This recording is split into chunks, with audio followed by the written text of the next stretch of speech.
what makes a good story?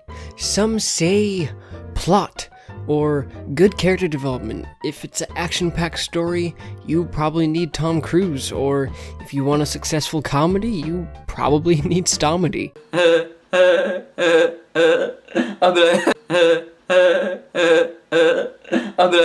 You want a good sad story?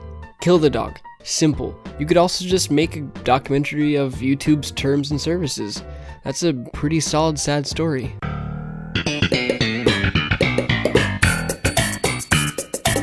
Are you trying to write a story about the apocalypse? Just title it The Emoji Movie. Fucking Christ. That shit is coming soon, people. Like next year soon. You trying to make a good... No. You trying to make a great drama story? Let's scare all into the news.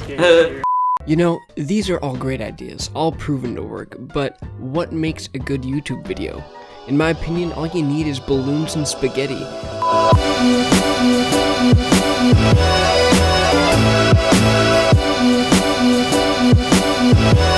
Hey, it's Fringe. Let's rewind back to when Master Fringe was a wee lima bean.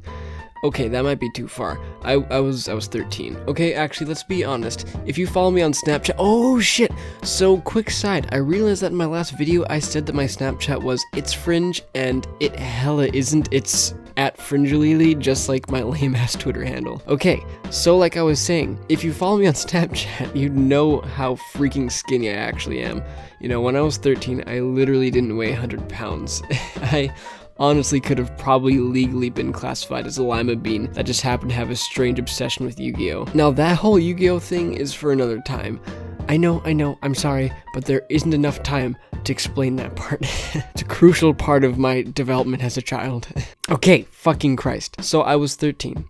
I got the opportunity to go on a missions trip in the Washington area, going to different homeless shelters, making them dinner and such. I got to travel with a bunch of people my age, staying at various churches and campsites. I felt independent and adult as fuck. Well, one of those days, we had finished our good deeds for the day, and we traveled to some campsite, and we set up all of our tents. There were quite a few tents, honestly, because for one, they split up the tents by gender, because God forbid people started holding hands and liking each other. So in the area that I was at, there's probably like 4 or 5 tents set up where it was just purely guys. I liked everyone in my tent. We were chill. We were homies. Now, the tent adjacent to us was full of a bunch of 13-year-old fuckboys all talking shit like, "You're a pussy, mate.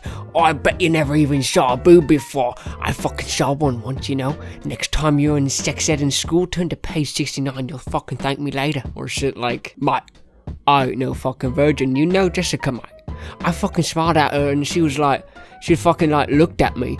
It was fucking tight, man." Now, me and the lads in the castle that was my tent didn't like them, because all we cared about was honestly talking about Yu-Gi-Oh! And finding sticks that looked like guns. So we decided to pull the best prank ever on them. One night, we were all sitting around the campfire, which was a good ways away from the tents, may I add. Here comes a key word. We were all eating spaghetti. Remember that. Well, me and my tent mates were ready to activate the prank, so we left the campfire early and ran back to our tent. This is where shit gets spicy. My friend, my dear friend, had a bag.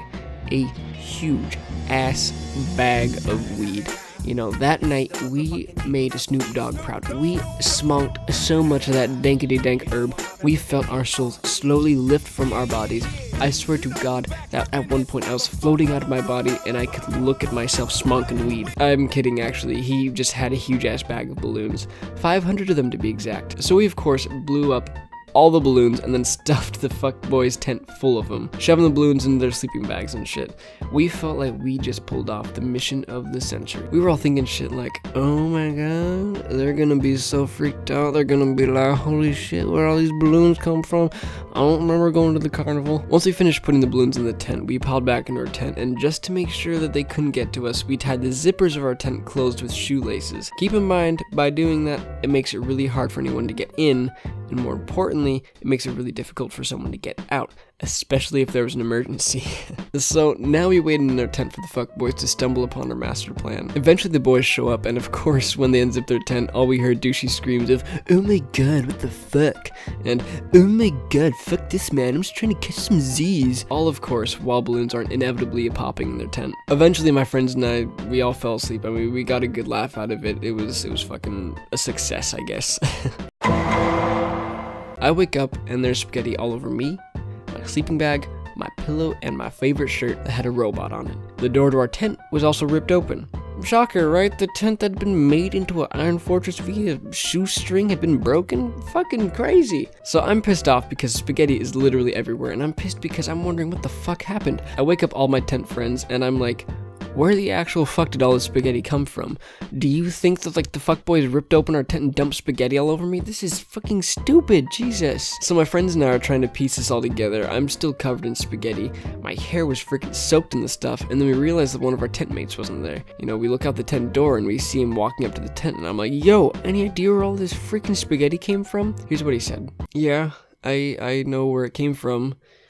So last night I woke up and I wasn't feeling good. I was actually feeling a little nauseous, so I got up to go to the bathroom and forgot that the tent doors were tied shut, and I couldn't get out soon enough, and I puked all over you. I wanted to die, honestly. You know, this whole time I'd been chilling thinking that this was spaghetti that was on me and it was a freaking hate crime. Nah, dude, it was fucking puke. Quick thing, how the fuck did he puke up spaghetti and somehow have it still look like fucking spaghetti noodles? He's wondering why he puked? How about chew your food, you animal? Chewing is a natural part of consuming nutrients. Do that next time and not just literally inhale your noodles, you fucking savage. Alright guys, thanks for watching, and if you like what you saw and you want to see more, freaking hit that subscribe button down below and smash this video with a like. If you haven't already, follow me on Twitter and Snapchat at FringeLili. And yeah, hopefully your week has been going good so far, and peace.